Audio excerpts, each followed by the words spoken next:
possible that they can participate with supervision and be a part of that process. They may not be able to do it in the fullest sense, but if we can get 75% out of them, then that's good. You know, we can't expect necessarily 100%, but at least we have certain standards that we set, which they are required to function within, and that's as good as we can do now, with the intention to bring more and more Muslim teachers into our schools. Because, I mean, we said already, that was a failure on the part of the community. You know, this was a fard kifaya, requirement of the community to provide Islamic education for the children, Islamized education as taught by Muslim teachers. That is the right of the children of our community. If we don't provide that for them, we are in sin. The whole community is in sin. So that's what we have to work on. We have to develop, correct, improve, and in working together, we can do it. Because Allah has not put any burden which is too great for us to handle. La yukallifu Allahu nafsan illa wus'aha. This is reality. We can do it. It's just the will, the means. Inshallah, with Allah's blessing, it can happen. Go ahead. I don't know if I'm putting the carriage before the horse about this, but it's just about the Eids that we have.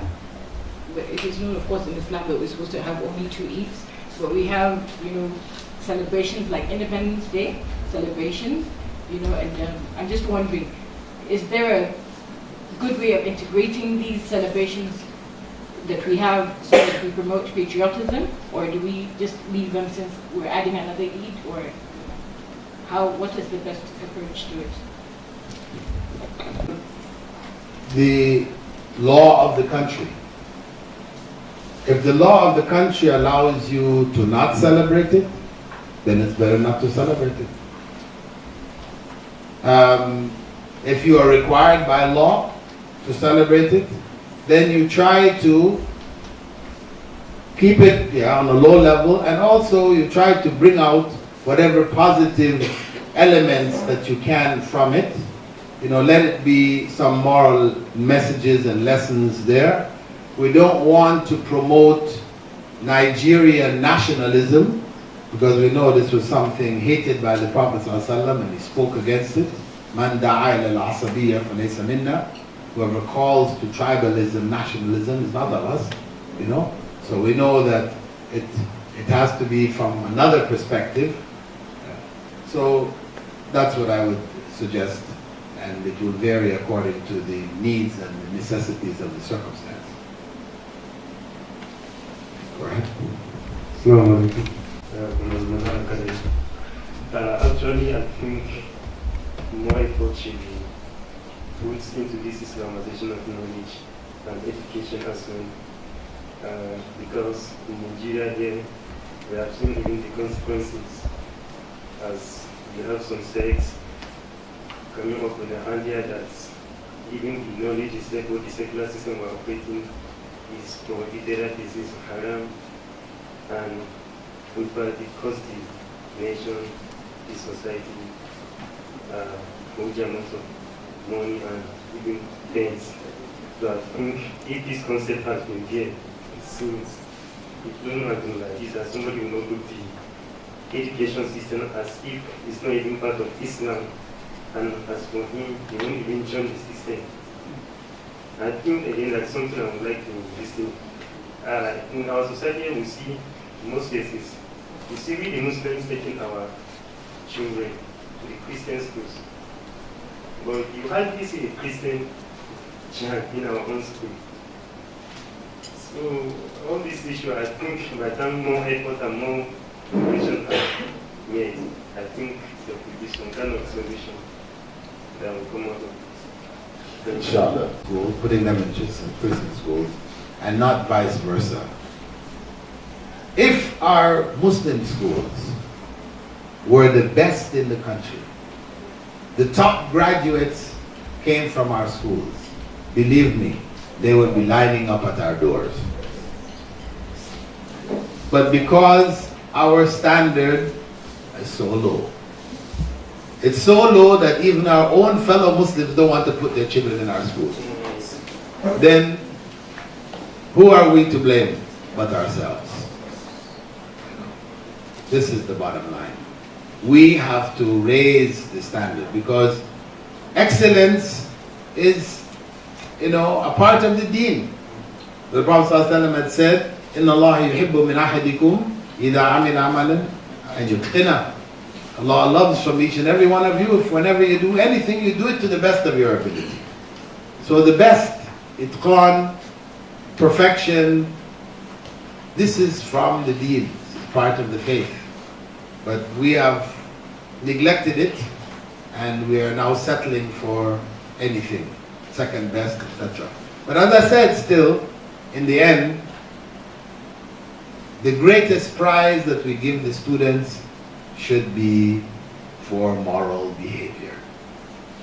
When a student does something outstanding in your school, you make an example of that student. Look what they did and give them a prize. You send messages. This is how subliminal messages are sent. Because as long as your main prize is for tops in academics, then that's your message.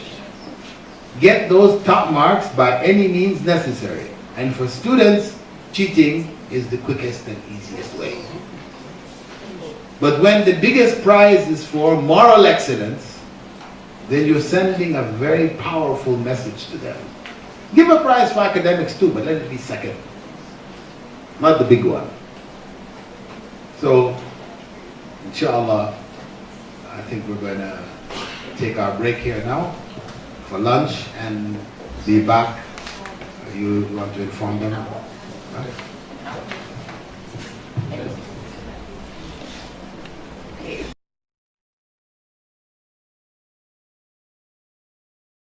Pray for the male participants for prayer, and then food is served in the dining area for everybody. Okay. And the female as well, there's another room that is prepared for you for prayer. The toilets are downstairs for male and female separate. Okay. Assalamu alaikum. See you back in now, inshallah. العالمين والصلاة والسلام على رسوله الكريم وعلى آله وأصحابه ومن استنى بسنته إلى يوم الدين. All praise is due to Allah, and may Allah's peace and blessings be on the last Prophet Muhammad sallallahu alayhi wasallam, and on all those who follow the path of righteousness until the last day. In our previous session, workshop, we looked at the concept of knowledge from the Islamic perspective, the misconception that Islamic studies would be separate from secular studies. We said that the roots of that are from Christian thought, and the Islamic approach is an integrated, a fully integrated approach. We also spoke about concepts of knowledge, true and false, revealed and acquired, useful and useless. With regards to revealed knowledge, we said that useless knowledge, or the term useless knowledge in relationship to revealed knowledge, this meant what? Age appropriate or circumstance appropriate, means it's relatively useless. It's not useless in and of itself, but it's relatively useless. Even the acquired knowledge, when we say it's useless, it doesn't mean there is no benefit from it. Because even knowledge of the composition of dirt on Mars is useful knowledge at the time when we are planning to go there. So it's, it is useful knowledge at a particular time, but at this time it is useless. Meaning that there are other areas of knowledge which are more beneficial, which should take precedence over that. Because when we're seeking knowledge, it should be prioritized. Then we talked about the basic concept of education being cultural transfer. This is the core of it. So either you put those facts and figures in an Islamic package, or it comes in a Western secular package. Western package with its culture. The images, especially in the early years, where much of what is taught with stories and pictures, etc., then so much of their culture is passed on. So we said one of the main challenges that we're faced with is bringing morality back into the classroom. Now, we have been talking about Islamization of education. There's another concept called Islamization of knowledge. That Islamization of knowledge actually is a philosophical study. It deals with the theory of knowledge, and it's very complex. And it involves, practically speaking, reinvention of the wheel. If we distrust the West so much that anything that they have, we need to replace it with something we have, then that is the approach you're going to take. But the approach that I have taken, which I feel is practical, is we build on what others have done. You reach a certain point, we take the best of what they have and we build on it. We just don't take it all without any kind of sifting or assessment or picking and choosing what is in fact beneficial. So, Islamization of education instead is a relatively simple process. And that's what we will be focusing on. Now, part of the Islamization process, or I could say, the Islamization process is actually not complete until we actually replace existing books with our own Islamized books. This is really ultimately where we need to be, as long as it is permitted by the country that we're in. Some countries insist on standard books being taught in all schools.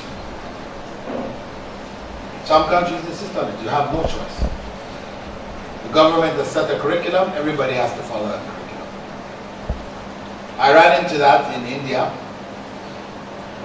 where the government curriculums for those who are taking the government examinations were standard books. Everybody had to use it. So the material in it was influenced by Hindu culture. Stories, their fables, and all this is a part of their literature. It comes up in their in their explanations for maths and everything. When you give word problems, all of this stuff comes up. So it's a challenge. You can't replace the books. And this is where the lesson plan becomes your best channel or your best source for Islamization. But where you can, there are countries which allow you. Where you can develop your own books, then it's worth developing another set of books, teaching the same material, but teaching it from an Islamic perspective. So you're not just doing it in the classroom as a teacher, you are presenting that material in an Islamic way. Even the textbooks which the children, young people will have in their hands, these are themselves Islamized. You know, this is ultimately where we would like to be. If it's at all possible, then we should do it. And this process is also critical for standardization. Because if it's left only up to the teacher, teachers have different capacities, different levels of motivation and all this. So one teacher might do quite a lot towards Islamization of the curriculum that's being taught. Another might do little. When you're a teacher who is doing a lot has to go and is replaced by somebody else who doesn't have the same motivation, then the quality of the class drops. So you don't have a steady, you could say a steady approach to Islamization of education. It's up and down, up and down. So if you want, the way to do it is to standardize it, to establish some basic standards that whatever teacher comes, they have something to work with. Your ultimate tool is the textbook itself. If you have a textbook which has got everything, you're giving science, it's already been Islamized, everything is prepared, that makes life a lot easier. The teacher makes a lesson plan from a text that is already Islamized, that is the ultimate. But where you can't do the text, then you just work with the lesson plan.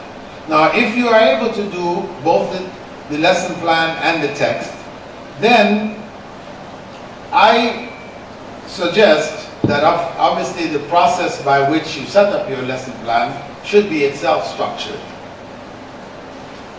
If we go from school to school here, I'm sure if we take out each lesson plan, you'll see people have different lesson plans. There are no standardized lesson plans. So we need to establish something standardized. Standardized from the way in which the lesson plan is divided up, set up, etc., as well as standardized in terms of its content. Now, this can only be done if we establish principles for lesson plan Islamization itself, that process. If we say the most critical point in the Islamization of curriculum, Islamization of education, is at the point of lesson plan Islamization. Since that is what guides the teacher in delivering his or her subject. That's your guide. So if that guide has been systematically Islamized, then the lesson that you're delivering will likewise be systematically Islamized. And if it is standardized and you're not here that day, another teacher steps in, they have the stuff to work, they can carry on. May not be quite at the same level you were because you've been teaching it all along, but they can be close. If they're trained teachers, they have a good lesson plan, they can handle it. So in that way, we are systematically Islamizing the curriculum and Islamizing the school. Now, if we Islamize the curriculum, mathematics grade 1,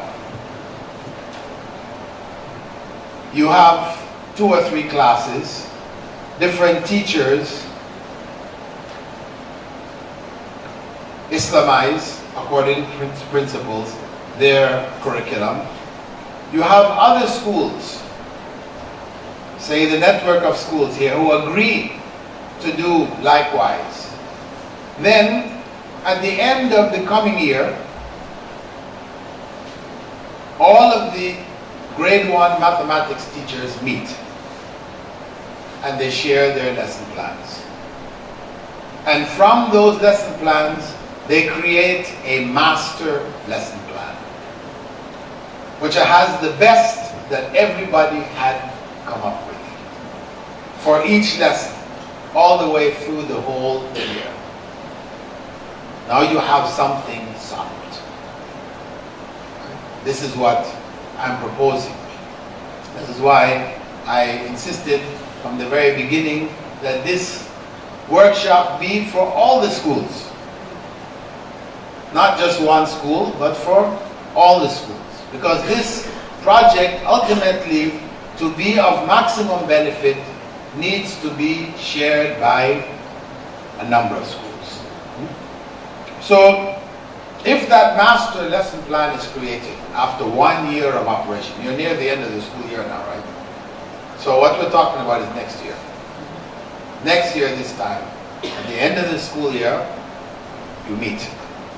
Because if you call this now, nobody has been working systematically in the Islamization, so it's going to be all kinds of things from everywhere and everywhere. So if we have a plan, in other words, we look for next year, this time, end of the year, we have a structure for the standardized lesson plan format, template, then the structure for Islamization of the lesson plan itself. We're going to come to that. That's what we're doing in this session. Then, at the end of the year, meet, choose the best. Now we have the manual. That's our first step. Of course, the prerequisite for that is to have knowledge of the lesson plan Islamization program, and also to agree on a standardized template. Because that way it will be easy for us to work together. If everybody uses their own template, then it's confused. It's much more difficult to establish a standardized manual that can be used across all the schools. So at the end of the second year, that master plan, we could call it a state or city master plan. If it can go state, can go national, can go global, that much better. But just working with where you are right now, look at it as a state master plan. You run it for 1 year now. Everybody is working with the same plan. As you're teaching in your class, you're going to find some things work better than others. Even though, yes, you brought together theoretically what seemed to be the best, but maybe when you come to actually implementing it, you'll find there are some other things that are better. There are other things that can be added and improved on it. So, by the end of the second year, you meet again and you share all those things. You clean it up, and now you have that finalized lesson plan, master lesson plan, which everybody will use. And from that, technically speaking, this is what you will use as your guideline. This is the teacher's manual, really. The guideline for establishing your own textbooks. Creating your own textbooks based on your master lesson plans. Now, this might sound like a dream.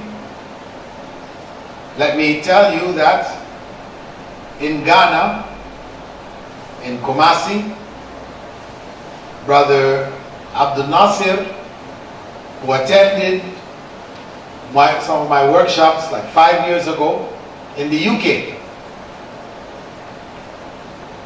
he took this idea went back to Kumasi and established a good school, good quality school, because he was concerned about this thing we talked about, that the Islamic school should not be substandard. He got that message crystal clear. He came back, he set up an impressive school and got the teachers, all the things that we talked about. He worked on that, trying to get qualified teachers and all this, and started working with the lesson plans, with the lesson plan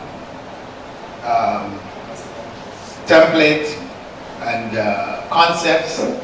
Of course, since then, further things have developed, right? You're getting beyond what he had.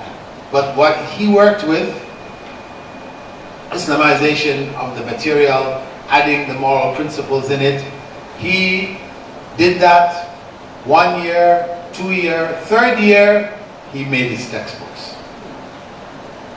And he has made textbooks from kindergarten to grade 6 for all the subjects. And alhamdulillah, an institution in Turkey, he sent it to them. They printed the textbooks for him, for all of his students, for free. You see Allah's barakah? Yes. You know? And this detail, this information, inshallah, we'll pass it on to you. You can write that institution in Turkey. They do sell books, but they do give to Islamic schools free also. So you can raise your case, make your presentation to them, they will send you all the books. Now the books may not be perfect. You know, they tried their best working with it, you know, because they're working long distance. The people in Turkey are making it, and you know, they're in Ghana. So some cultural Turkish things were coming in, they had to go back and make them remove them, and you know, there was a bit of a struggle there to get it in a format which was appropriate to Ghana, to West Africa, you know, because the Turkish company, they were used to, they're preparing Islamic materials all the time, but Turkish Islamic materials. So all the people look like Turks, right? You know, and again, this is the issue, you know, you want the textbook, the people should look like the people of the area that the books are coming to. So they, alhamdulillah, work with it until they come up with something which I think is something very useful. Even if you don't necessarily apply the whole thing, you should have it in your library. Use it as resource books, definitely. And they've made huge strides. So know that it is possible. In fact, it has been done. Should have been done a long, long time ago. I had started way back in the 90s promoting this idea from back then. And I had been in committees which were concerned with Islamic education, Islamized education. But these committees which were meeting mostly in the UK. We met in other places also. But in the meetings, everybody was trying to come up with a new Islamic studies curriculum. You know, and I said, listen, brothers, sisters, it's been done already. We have, by that time, we had about 3 or 4 different complete curriculums which had been published, printed, etc. But they were insisting to do a better one. You know, I became frustrated because I felt that what was there we could work with. You know, yeah, it's not perfect, but a good, you know, get good out of it. So I then struck out on my own to try to implement what I thought was needed. And that was the Islamization of the so-called secular subjects. So I took English, and I took a template, a series called the Gin Readers. I don't know if some of you know it from English or not. The Gin Readers, very popular out of England.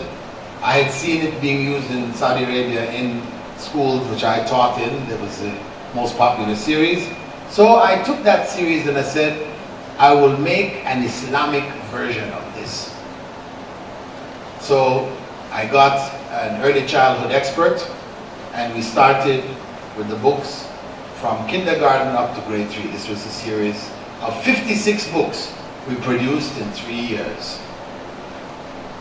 The book that I'm going to show you here is the series was called Iman Reading Series, not named after my wife, but it was called the Iman Reading Series, English Reading Series, and it began with pre-kindergarten, as I said, and went up to grade 3. Each level had like 2 sets of 6 books on each level. So the total was the 56 books, including workbooks. So here is an example from level 3, book 4 for age 7 plus. And this is just one story from the book. Just to give an example, this is, it's called, that particular book was called Trips to Remember. It had different stories of different families who had gone on trips, you know. And in this story, Muhammad and Fatima, they go to the beach with their parents, and you know, of course, you see the beach, then the images are Islamic type images. So they build sand castles, and somebody's playing with a frisbee, and the dog catching it, you throw it, the dog catches it, brings it back. The dog runs and knocks over the kids and knocks over the castle that they were making. So out of it, the kids start throwing stones at the dog because the dog broke their castles. Then the mother stops them, no, you know, they shouldn't do that, and explains to them that, you know, the dog is not at fault, you know, you shouldn't hurt another animal. So some moral principles coming here now, right? It was just a little story about going to the beach, playing at the beach, making your sand. But now the dog is introduced. And I particularly chose the dog because Muslims have a problem with dogs, you know? The non-Muslims, they see Muslims and dogs, they say, what is it with you Muslims and dogs? You know, when they bring a dog, Muslims will run in all directions. You know? Because people have gone to extremes in dealing with the dog. You know? Islam has specified, yeah, if he eats out of the vessel you're eating from, yes, you clean it 7 times, 1 time with clean earth, etc. Yeah. But it's not everything. If he touches you, you know, you have to go clean your garment. He brushes against you, you know, you have to go make, your wudu is broken. All kinds of ideas people have. But in fact, none of this is the case. None of this is the case. If you touch a dog, it's not haram. It doesn't break your wudu to touch a dog. The Quran speaks about hunting dogs. Mukallabin. It speaks about hunting dogs. Meaning that it's Muslims hunted and are allowed to hunt with dogs. And when you hunt with a dog, what does that mean? You send the dog out, catches a rabbit, and he brings it back to you. Now how does he bring it back? He brings it back in his hands, the front paws, he runs on his legs and brings it to you. No, he's taking it in his mouth. He's taking it in his mouth. And what do you have to do now? Take it and wash it 7 times? No. You cook the rabbit and you eat it. So we have gone to extremes, you know, made our lives very difficult because of misunderstandings, ignorance concerning the dog. So this is why I chose the dog. Could have been something else. Anyway, the point is, they are told about being kind to animals and not to harm animals. Then they sit and they eat a meal, beginning with Bismillah. And they discuss about something about the why they're eating, for example, beef, you know, and it's an animal. He told us not to harm throwing stones, now you're eating. These are the kinds of questions that the children will respond to, will come up with, and then it's explained to them that Allah said it's okay for us to eat the animals because they were made halal for us. Okay? And then they finished the extra food they had, they gave it to the dog ate, and so on. So they were kind in the end towards the dog, and they built an even bigger castle than they had before. Simple story, but many messages, moral messages, Islamic messages sent through the story. So if the children, they learn the principles of English, then they have to read, they have to have reading books to build on those, what in Arabic we call nusus. The books you learn Nahu, and then you have nusus books in which you utilize the skills grammar skills you've learned in those books. So an example of what we can do, what we can produce from scratch. We can produce alternative texts, and obviously if we did this in science, in maths, in everything else, then this is where the message is coming. That we're giving Islamic messages in every textbook that these children read. This is going to have a huge impact on the students.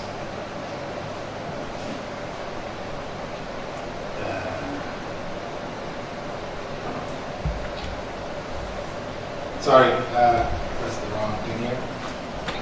Get it back to it. I'm going to press escape and then press that.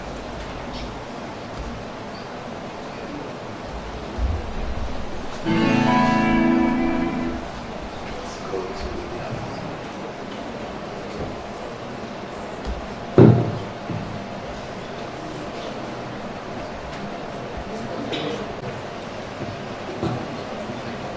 Okay, that was actually the tail end of the previous session.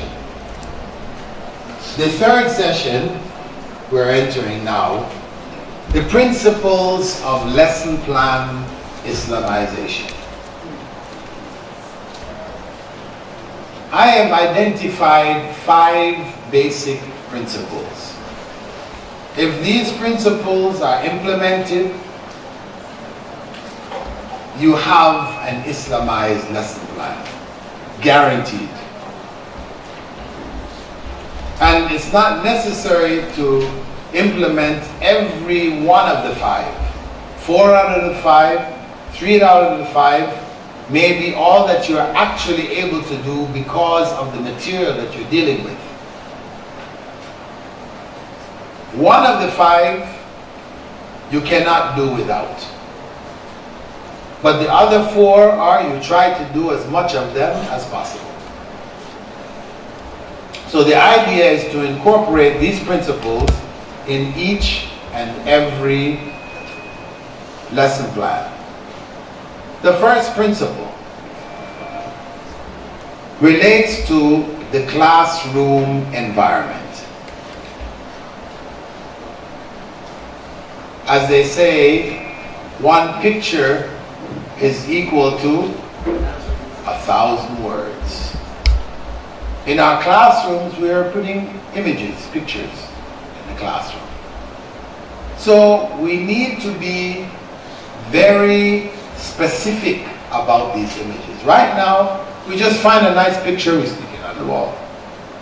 A poster, nice saying, stick it on the wall. We just stick things on the wall. But we have to consider the walls of our classrooms like a textbook. That we are teaching something from every image that we put on the wall. So we choose these images carefully. We search for the best images which will convey what we want to convey. And each image that we put up there should convey an Islamic message. That's the point. That when the children look around, because that's what they do, They look around the classroom, their eye falls on something, there's an Islamic message coming, which they can understand. It should be not a beautiful saying in language which is above their level. They can't read it, they can't understand it. It might be visually attractive to us, but we have to think about them. So we make sure that every image, you have to do a picture of the body. We're going to do a class on body parts. The body. We get pictures, they're standard pictures you can get from bookstores and, you know, where they have a little boy standing there naked. Or he has just his underwear on. I've gone into Muslim class, I've seen this. It's just his underwear, it's a little small underwear. The thighs are exposed. Ah, but it's just a kid. A message is being sent.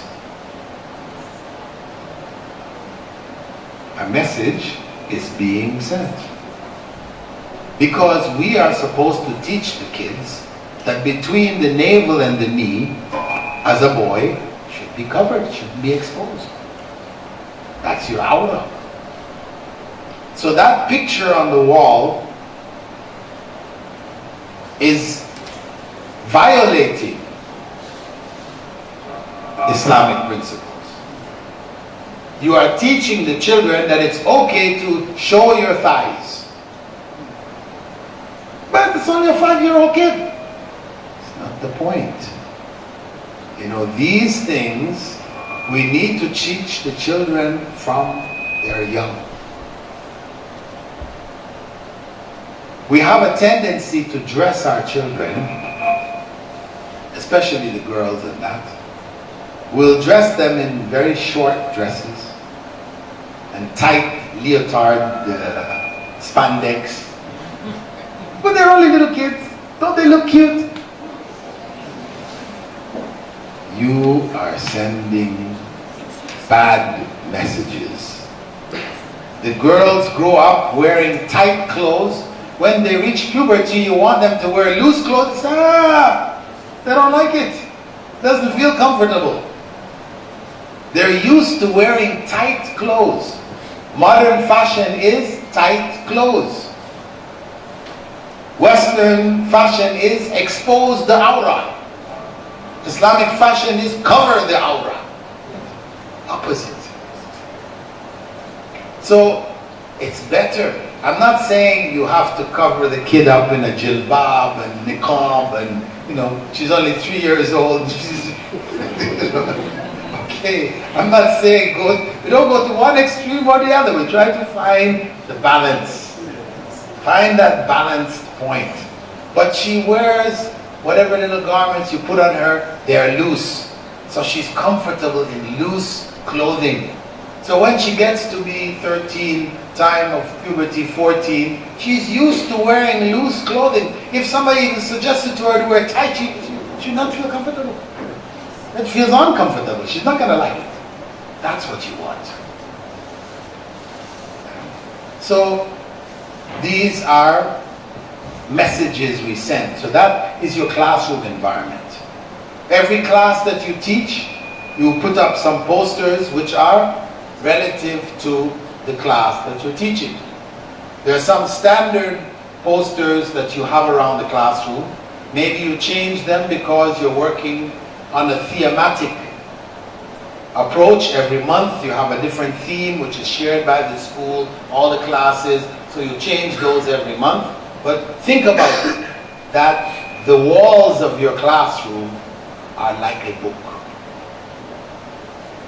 You have a purpose for every page. You have a message in every line. So this is your classroom environment. That is the visual environment. Then of course, the oral environment, most of you I'm sure are already doing it. When you go into the classroom, you greet the students, Assalamu alaikum, not hi. How are you all today? No, it's Assalamu alaikum. Assalamu alaikum. This is a dua. It has much more value than high. You say high, what does high mean? High and low and what? What is this high? So we give them salam alaikum and we let them know why salam alaikum is better than high. So it's not just that you don't use high, you also have to let them know why we say salam alaikum and what salam alaikum means, as much as you can get to their little minds. So they can appreciate salam alaikum. And other phrases, you know, when things happen in the classroom, you know, something strange or something unusual, you say subhanallah. You know? In other contexts, people say geez. What do you mean geez? Jesus is short for Jesus. That's what it is, geez. It's a short for Jesus. Because that's what in the West people will also say. You know, some are more careful, they don't like to use it that often. They'll say Jesus. That we say subhanallah, they say Jesus. Jesus Christ. So, subhanallah. Alhamdulillah. These are well-known phrases. We just try to use them where it is appropriate, get them to use it also where it's appropriate, let them know what it means to the degree that we're able. Every day somebody is going to sneeze. In every class, every day somebody is going to sneeze. So tell them, Alhamdulillah, Yarhamukallah, Yahdikumullah, wa yuslih balakum.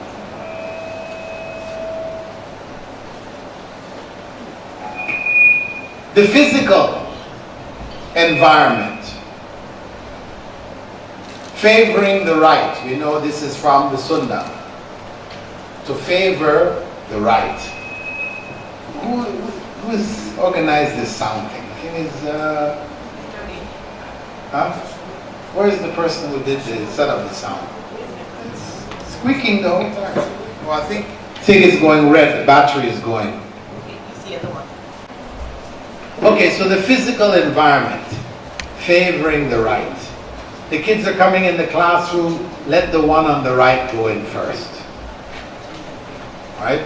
Let the one on the right go in first. Also, depending on the age, if they ask you why favor the right? What do we tell them? Huh?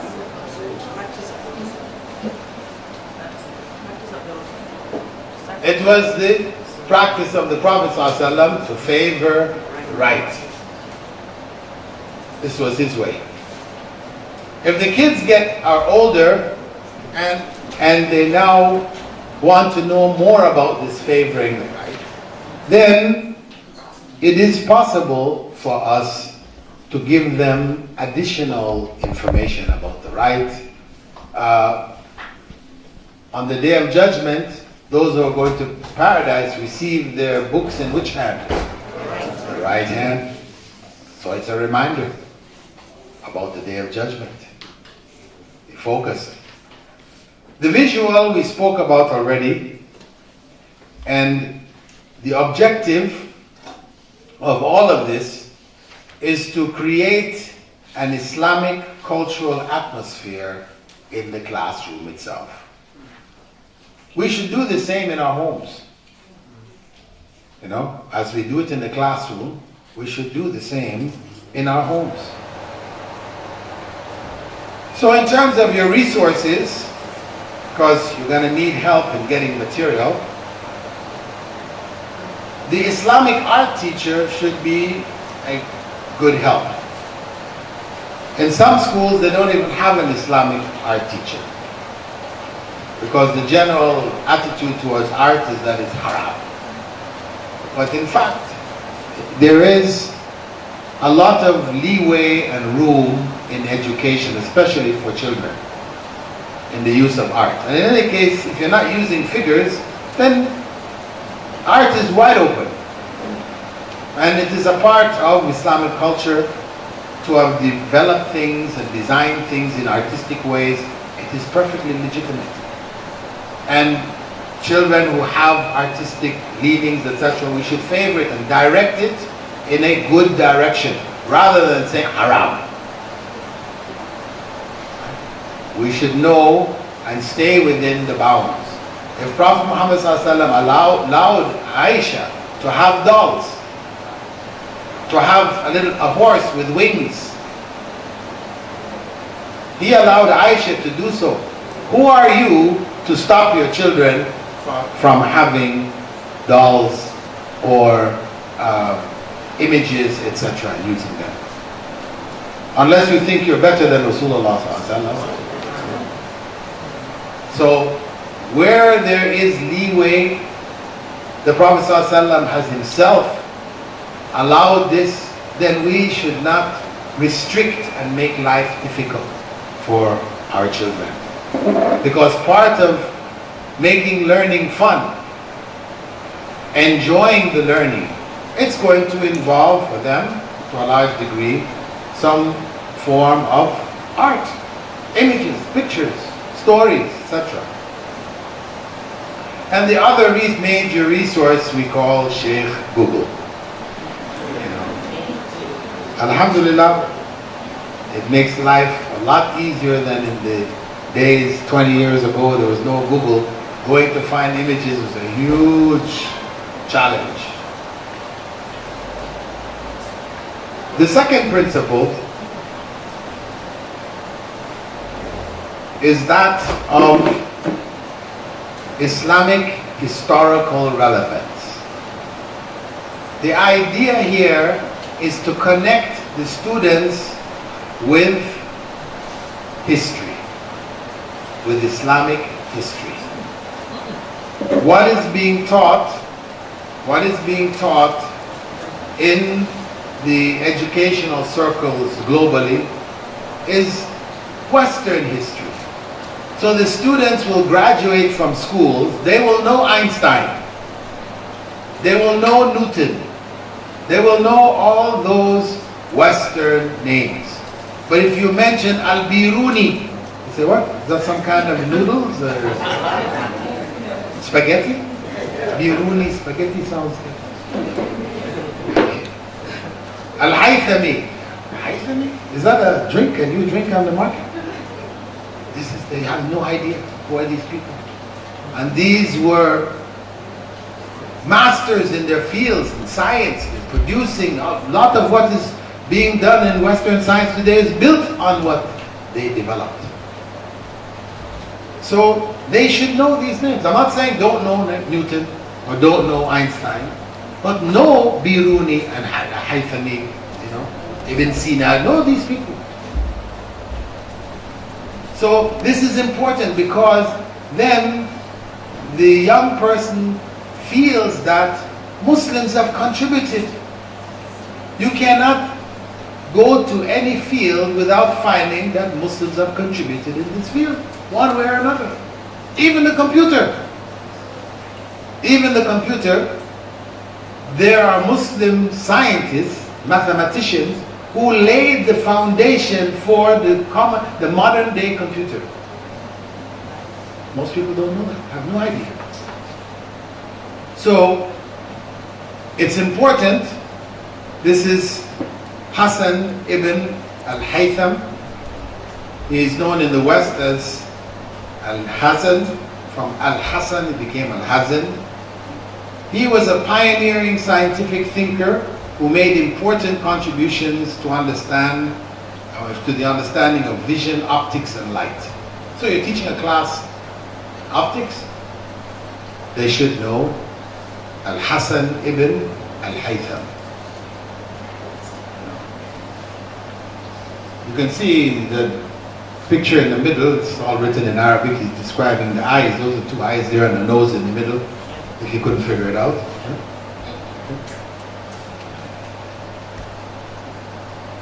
Now, the idea, as I said, is to connect the students with their cultural past and to let them realize that Muslims contributed in all fields of learning. Resources. There's a book. There are pictures of it right there. It's called 1001 Muslim Inventions. You can download that book from kalamullah.com. This was produced in the UK for a big exhibition which was made there back in around 2010. They made a big exhibition there. And they gathered all of these major contributions made by Muslim scientists, which most people have no idea about. And they made a kids version. So you have there 1001 inventions and awesome facts. That's for kids. For the lower kids, the other one you can use for the secondary school, etc. And even you can draw from it and use it for the primary schools. So we have resources. If I told you this 10 years ago, 15 years ago, you would say, how? Where?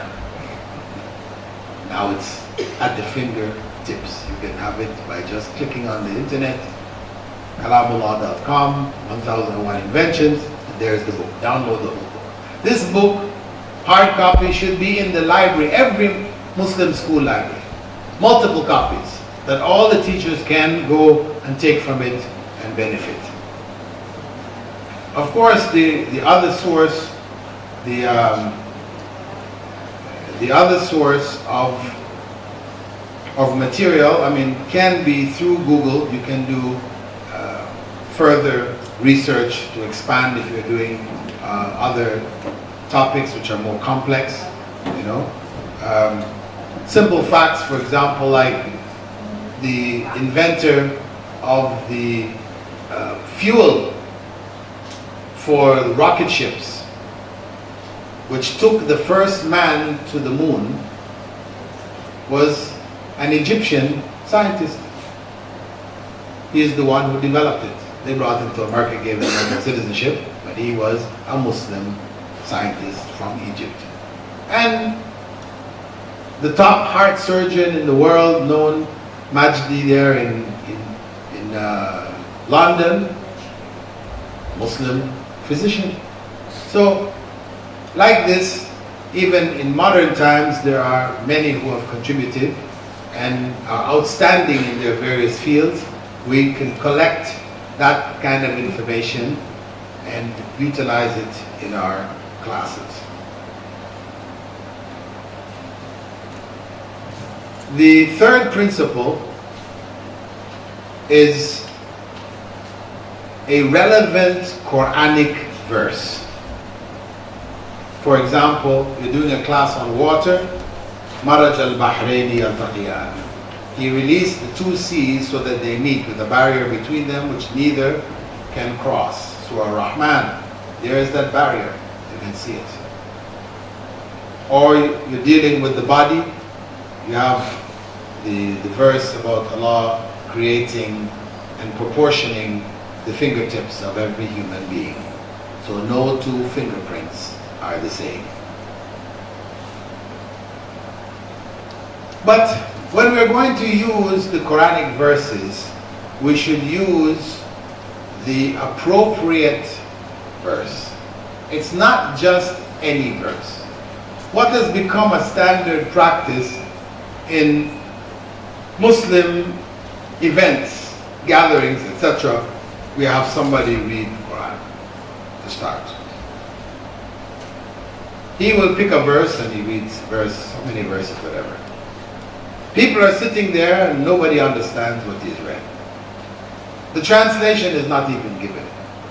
And even if the translation was given, it has no relevance to the gathering. What have we done to the Quran? What have we done to the Quran? For most people, they are only enjoying his recitation. If he is melodious, it sounds nice, mashallah. So it's like, you know, songs. You like this singer or that singer, the other, Michael Jackson, whatever. We have a Quranic version. But this is not what the Quran is for. The Quran is a book of guidance. Hudan lil muttaqin. It's guidance How can you get the guidance if you don't know what it's saying? So at least in your gatherings, the minimum is that everything you read from the Quran should be translated so people understand what Allah is saying. Because the purpose of the reading should be to share something of the words of Allah with the people. But most importantly, what you're sharing should be relevant. You have a title of the lecture, you have a theme of the event, then the Quranic verse you can find touching on that same topic. So get a verse which is, it makes some effort. You know, there are easy ways, just do them for us, please. Anybody, anyhow. I mean, it's like the Quran is like, anyway, anyhow. No. Is that how we respect the Quran? It's like that? It's really not good. So, we plan. We're having an event. We're going to have somebody recite. Make sure that that person who recites is reciting with proper tajweed. So I've been to places where there are people get up there and they're butchering the Quran. You know, this thing should be, we have respect the Quran. Have it recited properly for people and make sure the verse is relevant and then give the meaning. So the Quran has brought some light into the hearts that are there. This is the point. So now, when we're going to get the Quranic verse for that class we're teaching, same principle applies. It should be relevant. It's not just about sticking a Quranic verse on the wall. Ayatul Kursi. No. Surah Yasin. You know, we have certain standard parts of the Quran, people just stick them everywhere. But this is not how we use the Quran. We have a class on photosynthesis. We get a verse on the leaves and how Allah created them and how they fall and how He knows everyone that falls, etc., etc. So we don't turn the class into a tafsir class. So you go into details, breaking down the words and the relationships and other related verses from across the Quran. You're teaching a class on photosynthesis. So teach the class. But just let the students know that even though you're talking about something which is only discovered 100 years ago, the Quran spoke about it, addressed issues concerning beliefs. So that is the point. Subtle. We just bring it in, it's on the wall for that particular class, then it's off the wall afterwards. You put another verse up which is relevant to your next class.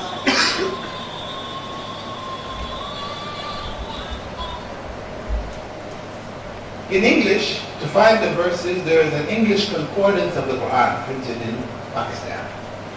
That can be ordered. So that just, if you don't have the Arabic to search for it, then you can make a search with an English concordance. It's quite a thick book. It has been produced in Pakistan many years ago, maybe 20 years ago. There's an Arabic version. If you have Arabic, it's much easier. If you don't, you have the Arabic department, you can ask them, listen, I need the verses on so-and-so. There's a book, Concordance, Al-Mu'jam al-Mufahras, the Al-Fadh al-Quran, by Fuad Abdul-Baqi. With great ease you can do it. Actually, with Sheikh Google, you can also do it. You can do it with Sheikh Google. To make that search. You can search in English as well as search in Arabic. Once you start doing it, at first you might feel clumsy, how, where, when, why, but after you do it a few times, you get the hang of it. It's very simple. You can pull the verse that you need. Similarly, that we added the Quranic verse. For example, you're teaching a class on health, sleeping etiquette, then you bring the hadith that the Prophet ﷺ had forbidden us for sleeping on our stomachs. we should not sleep on our stomachs. Now in the past, people just didndidn't do it. Muslims, the Prophet ﷺ said, don't sleep on your stomach. They avoided it. Those who were practicing, they avoided it. In recent times, Western physicians, scientists, surgeons have identified that sleeping on the stomach is the major cause for what is called sway back. People, when they get old, they're bent over like that, they can't straighten up, sleeping on the stomach. Number one cause. So it does affect our health. Further research in the late 80s, early 90s showed that after analyzing the causes or the circumstances around what was known as cot death or sudden death syndrome, SDS, they found that the common factor, the most common factor of those children, those babies that were put to sleep at the age of 1 or 2 and don't wake from their sleep, they die in their sleep for no apparent reasons. Most common factor, putting them to sleep on their stomach. So in the late 80s, 89, there was a big announcement in the press in the UK for the medical profession to inform the people, do not put your children to sleep on their stomachs. That spread to the US. It also became major news across the country. And within 8 or 9 years' time, when they researched, cot death had dropped by more than 60%. Allahu Akbar. Allahu Akbar. So we try to introduce the hadith in the same way, the relevant part. We don't need to give them the whole hadith. Just give them the portion. If they're old enough to learn the Arabic and the English or whatever language you're teaching it in, you do so. If they're not, they just repeat it after you and you focus on the translated text. And the purpose is also to let them understand that the Sunnah of the Prophet ﷺ has relevance to their lives. Because the modern trend is that Quran, Sunnah is outdated. 1,400 years ago, life has changed. Society has changed.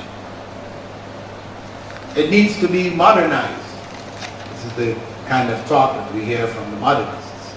But reality is that the Quran and Sunnah will remain relevant until the last day of this world.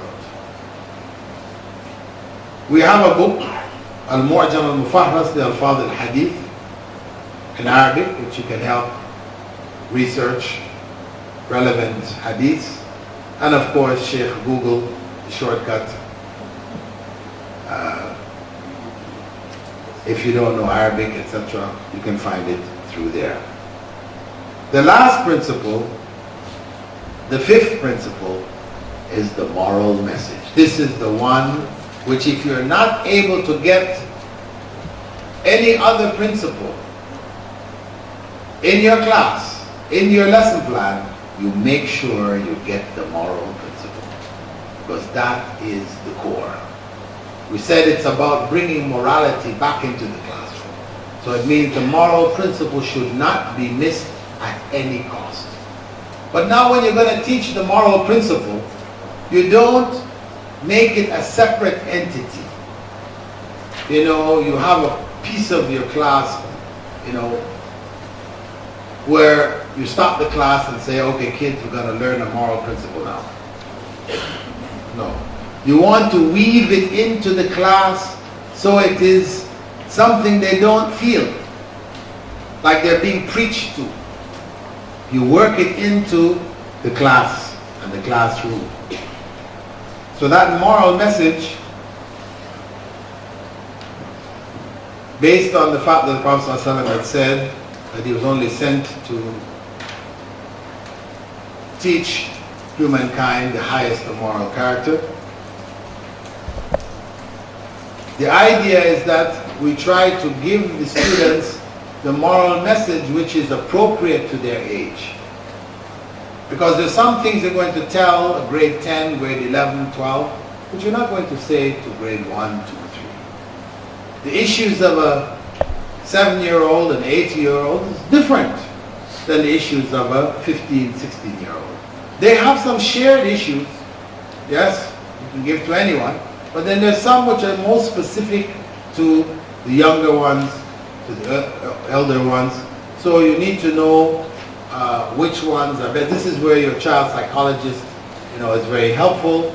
They can identify for you, for whatever age you're dealing with, the most appropriate moral message to teach.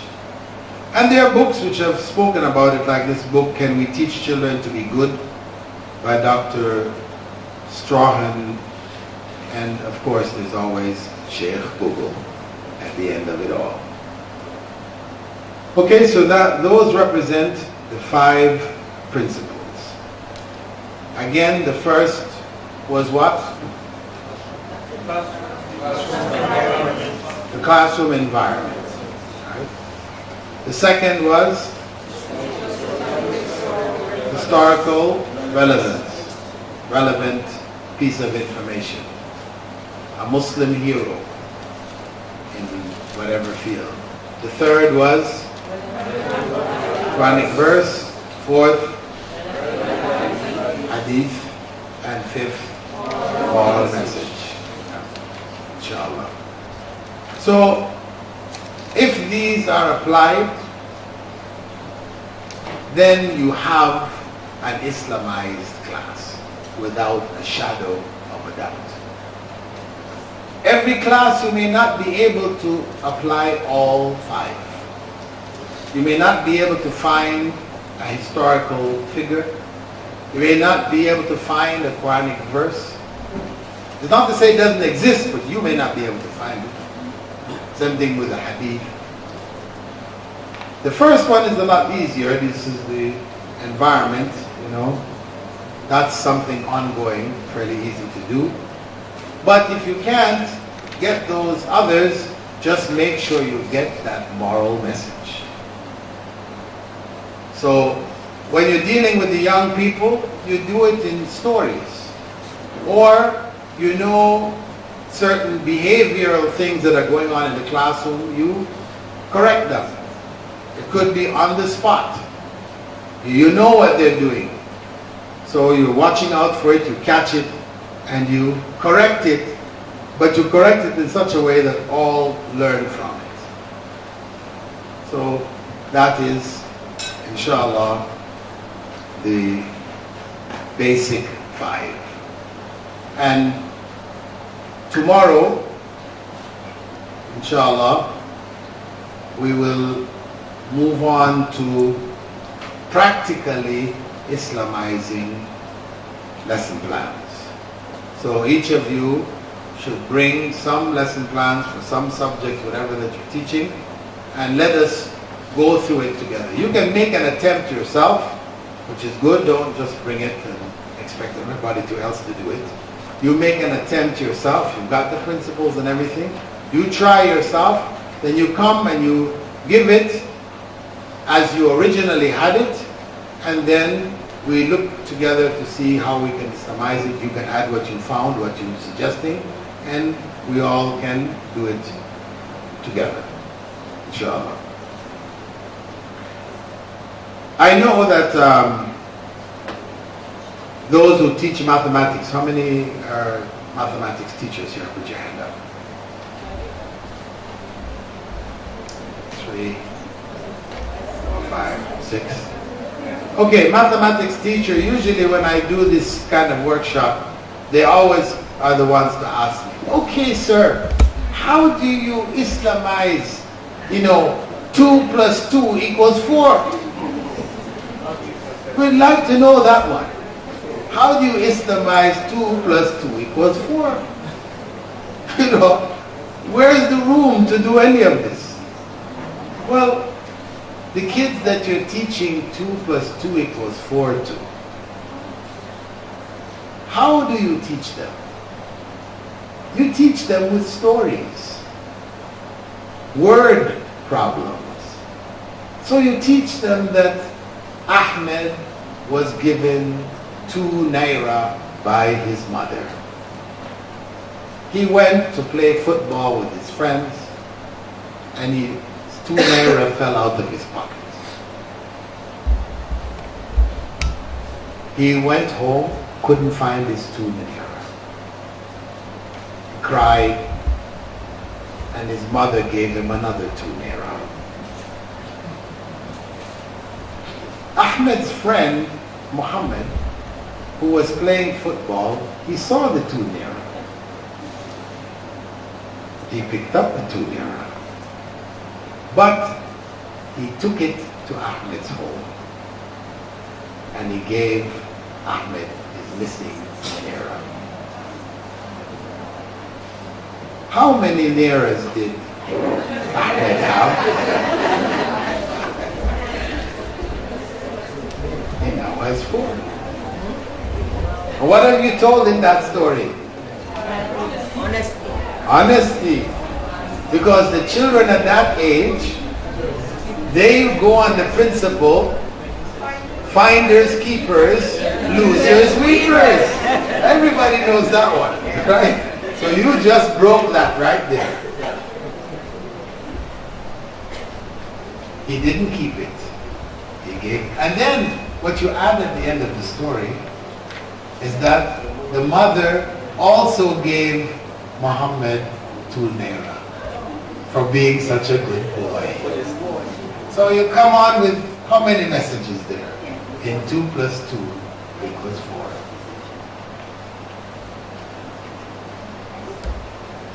Is it simple or not? And even if you have to teach, one of the things that you can teach, for example, you've got 1 plus 1 plus 1 equals 3. But there are some people who say that 1 plus 1 plus 1 equals 1. Who would say that?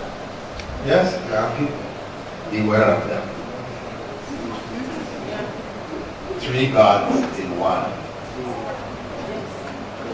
You see? You show them logically. You imprint that on their minds. You know, it's clear. 1 plus 1 plus 1 has got to equal 3. There's no God the Father, God the Son, God the Holy Spirit, 3 gods in 1. No. That's 3 gods. So even in your mathematics, you can be giving serious dawah. Inshallah. Okay, so we'll pause here and take some questions to end off our session. Inshallah. Assalamu alaikum. My name is Mustafa Masoud.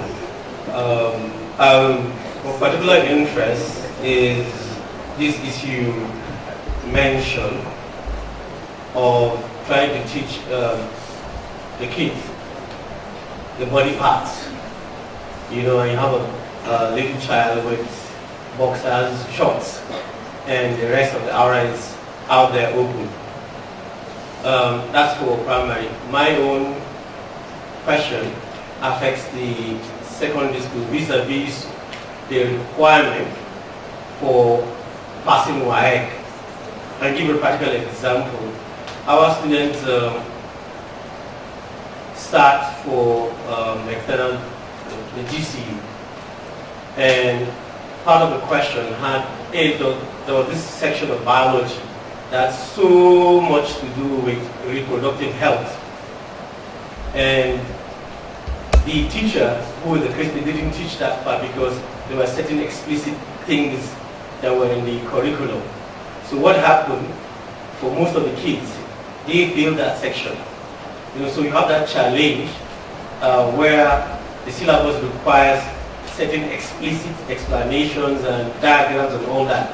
And this is going to come out in an external exam, like how do you balance this sensibility? You want to maintain sensibility as well as passing the external exam. That's my let us say that health education is important. We can't leave things unspoken of.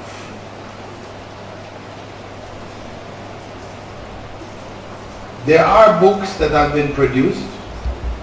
I know in the UK, because Muslims were challenged there, the same thing. Sex education. What do you do? So they developed textbooks which are appropriate for Muslims. So my suggestion is get a hold of those textbooks and use those. So you give the students sufficient information for them to be able to pass their examinations without necessarily going into the additional details which they have gone into. So you find what is the minimum. And it is our duty also to educate the children. The other option is that you prepare a manual which you give to the parents. Let the parents explain, so that the students don't, because the father and the mother, they know their children. They don't want to do it, but that's not the point. You have to tell the parents, listen here, this is actually your job. Right? This is your job. We're helping you. But you need to do it. Because imagine a teacher having to explain that to your daughter or to your son. It's better you do.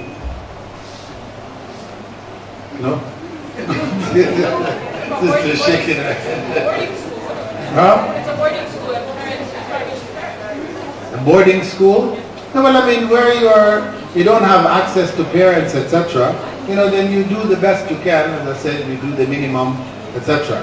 But where it's possible to put that in the hands of the parents, let them do this job. Because, brothers and sisters, please settle down, please.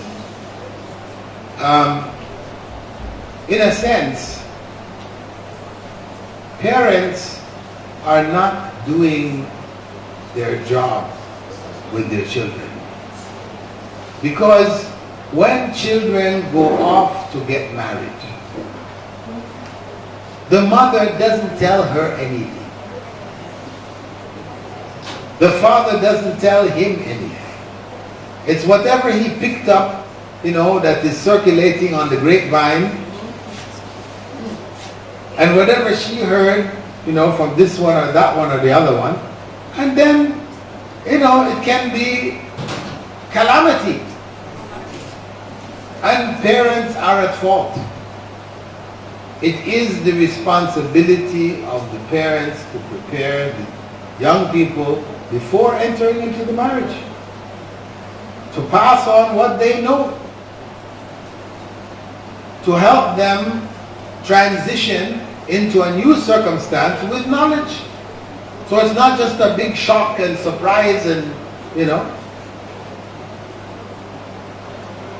So I think this matter, I've given two solutions, inshallah, between them. It can help the students get through this area, inshallah. Further question? Over here.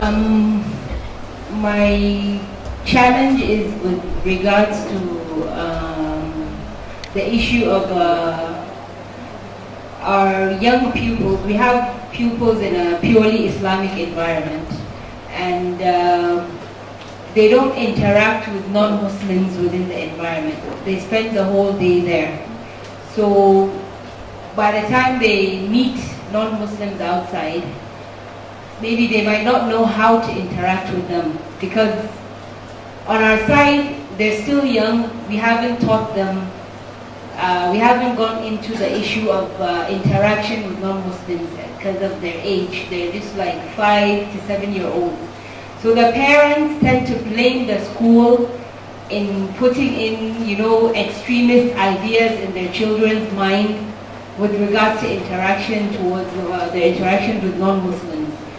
But what I tend to explain to them is, we just teach them, at this level, we teach them to love Islam and hate kufr, but not kuffar.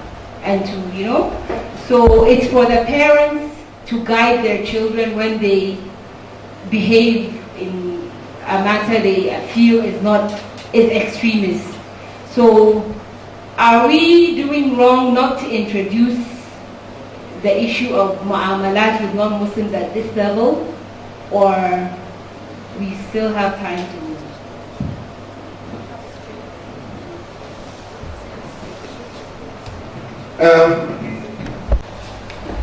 What are the concepts that we need to develop at those ages? Because loving Islam is one thing which they should be taught. Hating kufr is something which may be too complex for their age. To separate between hating kufr but not the kuffar, you know, grade 1, grade 2, this is very difficult to distinguish. So my advice is the hate part, leave that. Love Islam, you know, respect the others, but love Islam. When they get into middle school, you know, high school, then you can introduce those more complex emotions and concepts. So I would say that if you build that fervor of hating kufr in little 5-year-olds, 6-year-olds, I'm not surprised that the parents are saying, what are you creating here? You know, little Boko Harams.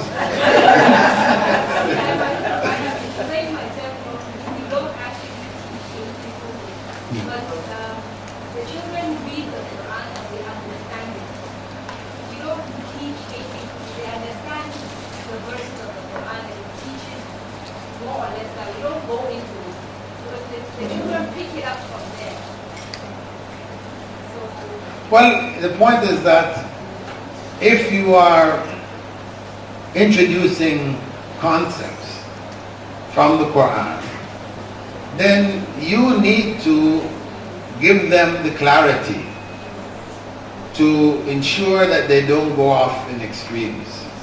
You know, you need to go over time to try to make sure, you know, you can see potential as a teacher, you can see potential danger in a misunderstanding of this verse or that verse, then it becomes your responsibility that you make those things clear. So the parents, you know, may be justified if these things are not made clear and their children start to make connections which you didn't make, but you didn't say anything, you know, then they're going to blame you. Your name is? Did you give your name? Oh, it's the same person? You asked before? My name is Bintabal from Darul Huda Foundation School. I'm a teacher. So I was wondering, I was going to ask this question about teaching the body parts. You said we have a picture of a naked boy or wearing just little panties with another message. So I want to ask, can we teach using the segmented body part images? For example, the thigh, the head, the arm. Can we use? No, I'm just saying. Image? I'm saying put shorts on, which go down to his knees. Okay. That's the simple solution. The rest of the body is halal. You can see it. So in this area, from the navel to the knee, you just, you know, you got that image. You just get the art teacher to go and put a pair of shorts on. Simple. Thank you. Assalamu alaikum. Wa alaikum assalam. I have a question. First, an observation. I want to advise the populace that it's also very important for us to always consider al-hikmah wal-maw'idah in dealing with our parents whenever we have a school. In the sense, someone said something about birthday and that issue. I want to advise that we are relating we are dealing with parents who wouldn't really understand very well the Islamic principles. Some of them are westernized Muslims. They have just they decided giving their children to us because they think Islam is important, but they don't really have the content, the message of Islam. So sometimes it's good to send messages to them, to bring them very close, taking the message from the school down home. We should not only teach their children. Teaching only their children may not give us the results. Because when they get down home there, the parents will destroy what they've been taught. We have cases from our school at Sokoto there, a child using hijab in the school, and when it's Salah, the parents say, remove that hijab and let's go out. The girl continue to cry and that. So it's good, we also send messages, enlightenment to the parents, organize programs on Salah Day with them, invite scholars such that their dawah, because we said it's ibadah, and dawah is part of ibadah, so that we take the message around all in all. Secondly, we are in Nigeria, where unfortunately most of the people that handles education are most of them are the kuffar. Materials we use are being prepared by Johns and Philips, and of course in the nursery schools we may need to use rhymes. I have a particular line here, I don't know if you allow me to play it. Sometimes we do have challenges in our schools. When we are teaching children Islam, some of them won't teach them phonics, but then we have to go through these lines like this.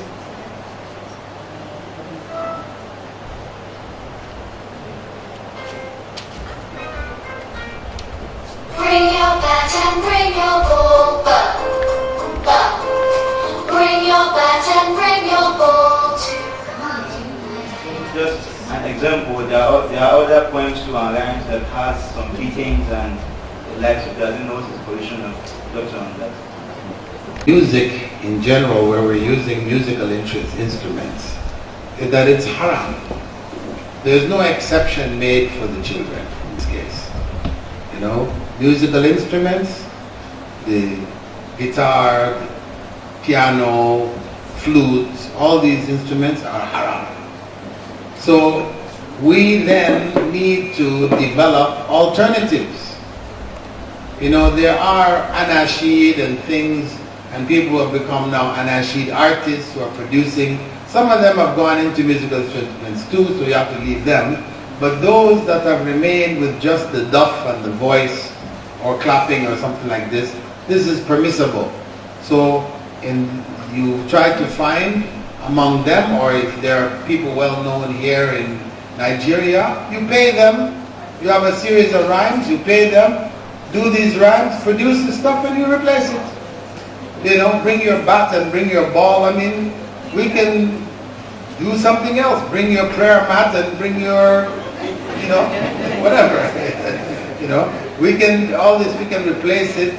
You know, these type of things. We should have our own rhymes, etc. for the children. But I think that one's not so difficult. The first point that you're making, that was concerning, what again, what was that? Birthdays, yeah. You know, there are two approaches to this. One, as you're suggesting, that there should be regular parents, admin or teachers meetings. You know, where once a month or twice a month, you know, there are messages being given to the parents to let them feel that this educational process, they are playing a role, an important role, that they need to reinforce what we are teaching. So they need to upgrade their knowledge. You know, this is it. You know, so the parents are also engaged in the educational process. You know, at least one of the parents, maybe both can't come, but at least one of the parents, you make this a requirement for the parents of your students, at least one of the parents must come and attend this regular once a month session where you help them, you bring them useful information. You know, get a child psychologist to advise them in some areas or whatever. So they feel there's something worthwhile, not just preaching. Because, you know, of course they may get bored with that if you're just talking Islamic things all the time, every time. You give them things which are also Islamic, but just not openly and clear this, indirectly helping them. So this is one approach. The other approach, which is the selective approach, where the school interviews the parents of the students. And if the parents are not Islamically inclined, they don't accept the students. I know this is a tough one. This is a tough one. This is Dr. Zakir Naik's school. He tests the parents. If the parents don't meet up to this mark, he doesn't take them. I mean, of course, he's got, huge lines of people waiting, right? Now, you all maybe only have so many students, and, he said, if we do that, we lose half of our students, the school couldn't function, all these other kinds of issues. But I'm just telling you, there are these two approaches. You maybe need to find a midway between them. That you should, to some degree, do some screening of the parents. Some people say, well, but you're now penalizing the students because of their parents. Give those kids a chance to, but you have to say, you have to weigh the harm and the benefit. If the parents you can see are just way out there, means this kid is going to be coming with bombs every day.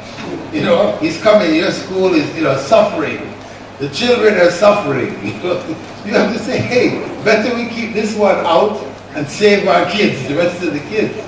So, though you don't want to deny the child, you still have to look at the greater good. Where the harm is not containable, and for the sake of the rest of the school, the rest of the children, you have to let that one go. And again, if your concern is Islamic education, then this is the sacrifice that you have to make. It means, yes, profits are going to be less. Maybe you're only just breaking even, but you're breaking even and the children are learning at the best level that you can have them learn.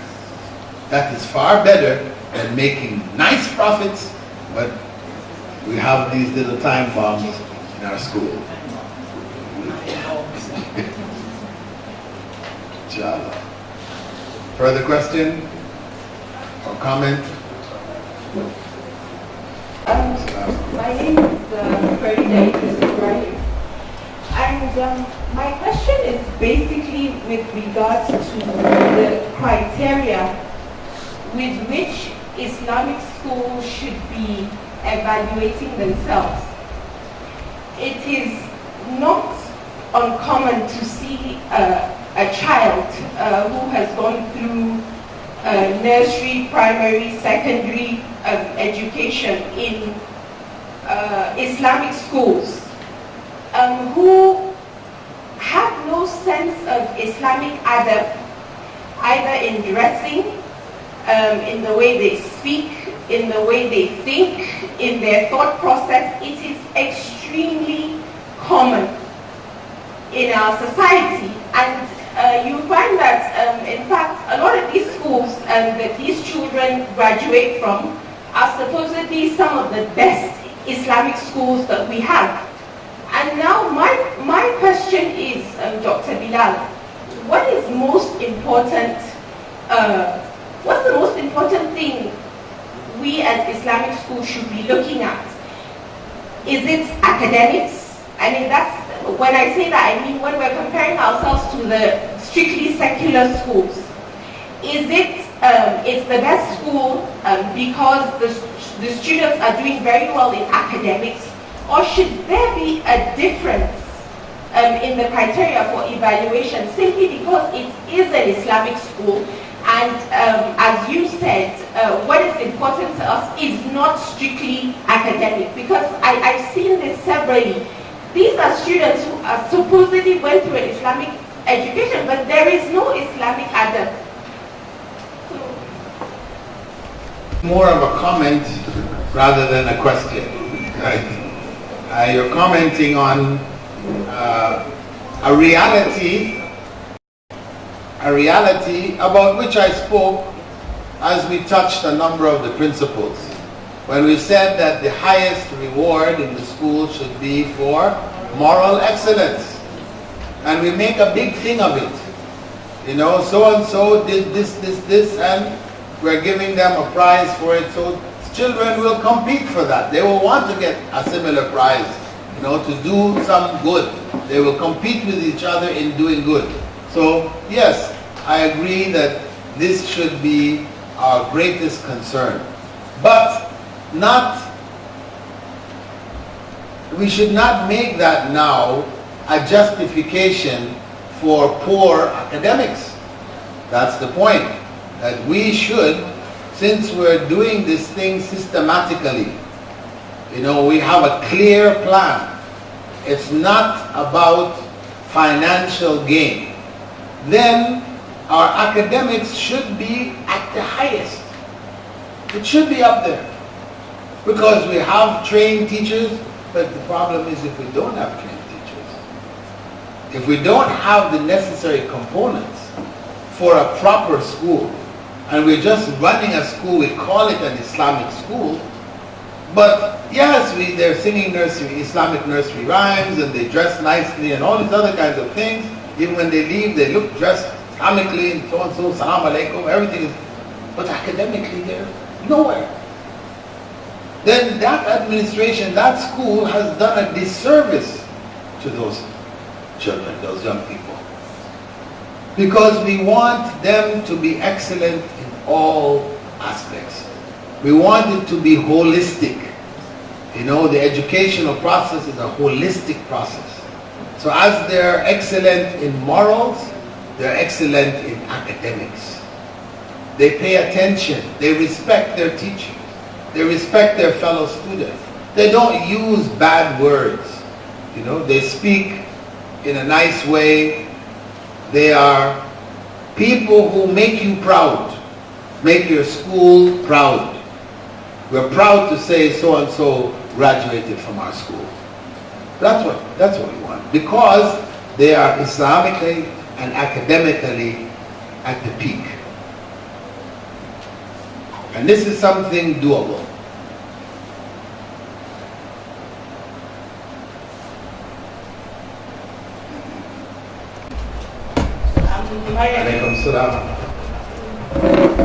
Doctor, you spoke about like instilling Quran, that is in the children. So my suggestion, like, it's just a comment I want to make. I attended a Christian school, that's my nursery school, and the first thing we do in the morning is we have to recite like our Father who art in heaven, and till the end. So till today I cannot forget that. And if we can try as much as we can, at least Ayatul Kursi, before we start any class, we have to recite that. So if we can, as much as possible, for the kids to be able to recite at least Ayatul Kursi to start the day, which I think is going to go a long way. Well, Ayatul Kursi is down the line, you know. I'm not saying Ayatul Kursi is not important, it's important. We teach them that one at home before they go to bed at night. You know, this is where Ayatul Kursi has been particularly recommended. But if we want our students, if we're going to teach them a surah from the Quran, then that surah should be Alhamd, Surah Alhamd, Al-Fatiha. This is number one. That, the Prophet ﷺ said, is the greatest surah in the Quran. Assalamu alaikum. My name is Fatima Hamza, school head of Al-Amana Academy. I just wanted to add something to what the earlier speaker was saying, the one before the last. I think what she was trying to say was there are times that certain children pass through a school and that school is Islamic, so to speak. And then you expect that by the time they graduate, they have high, excellent moral quality. But when they get to higher institutions, they have nothing to show for that. So I guess, like what you were saying earlier, there are a lot of factors involved in training a child. There are teacher-wide factors, school-wide factors, and then the environment, and then the parental factor as well. This is what I believe. So they all come together to nurture the child. So there are times that you see the school is doing a lot in terms of that, but once they go back home, there's a lot of issues coming from the home. So the school sometimes does not get the whole child, unfortunately, but there are times that you get the whole child. So I just wanted to add, make a point to that.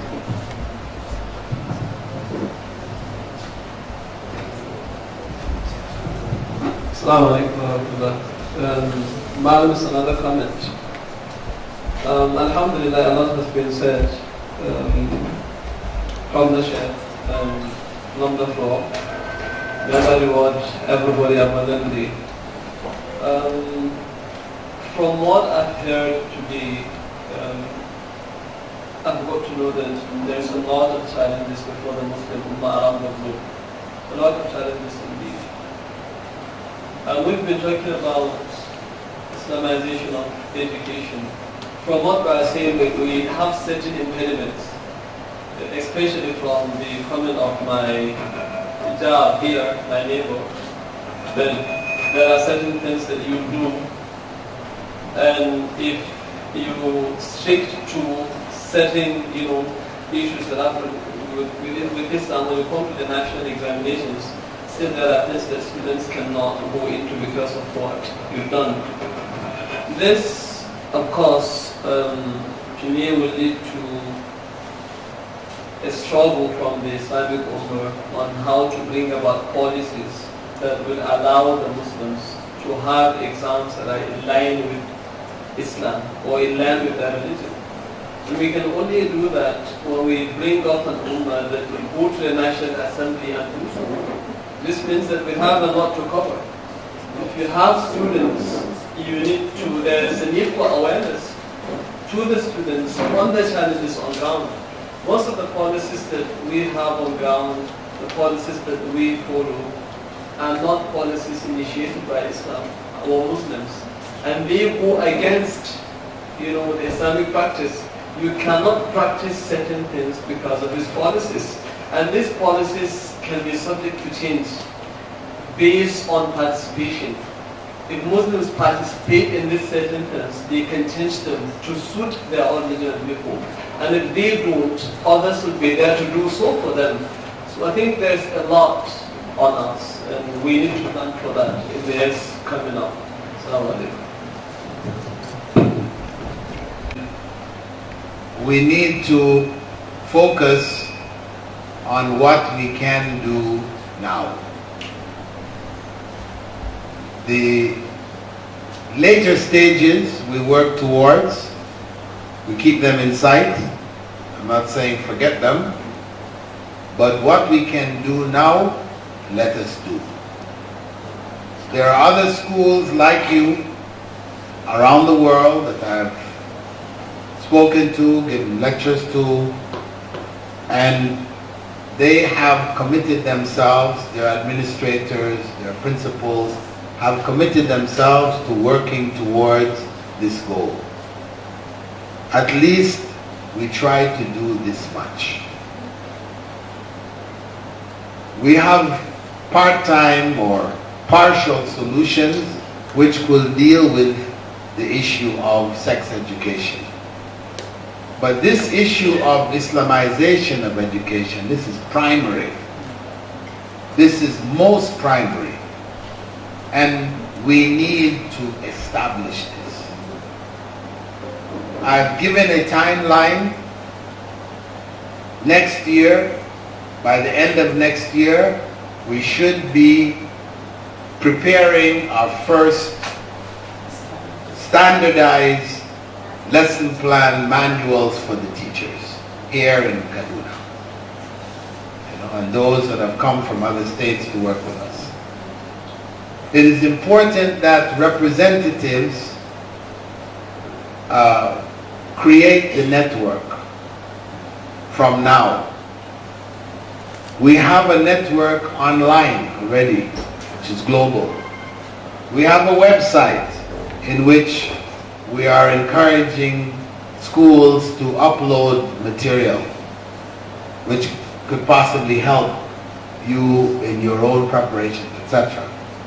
What I would like to see once we finish off the workshops tomorrow, practical efforts to Islamize, is that the principals or heads of the schools that are represented here, you meet together, form a committee here for the lesson plan Islamization project.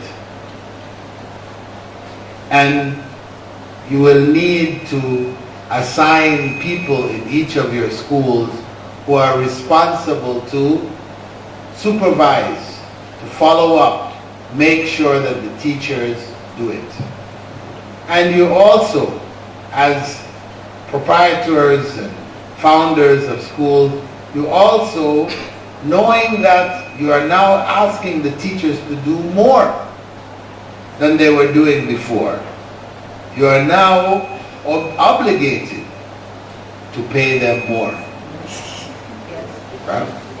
This is the right of the teacher. You've asked them to do more, then you should also be willing to pay them more.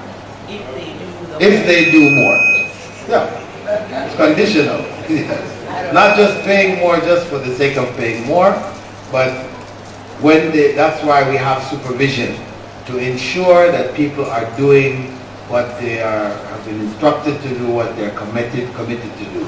If they do it, it comes in the form of a bonus or whatever, however you work it out in your school, but you should be prepared to give them additional remuneration for their efforts. And this becomes also motivation, not to say it is the only motivation, but this, when the people know that I work harder, it's being considered, I can earn more, this is motivation to do more. So I think that we need to lay solid foundations. If what I have presented to you, you agree on, it makes sense, it's doable, it's worthwhile, then let's do it. Inshallah. Inshallah, tomorrow at 10 o'clock, we will begin the work on the lesson plans themselves. Inshallah.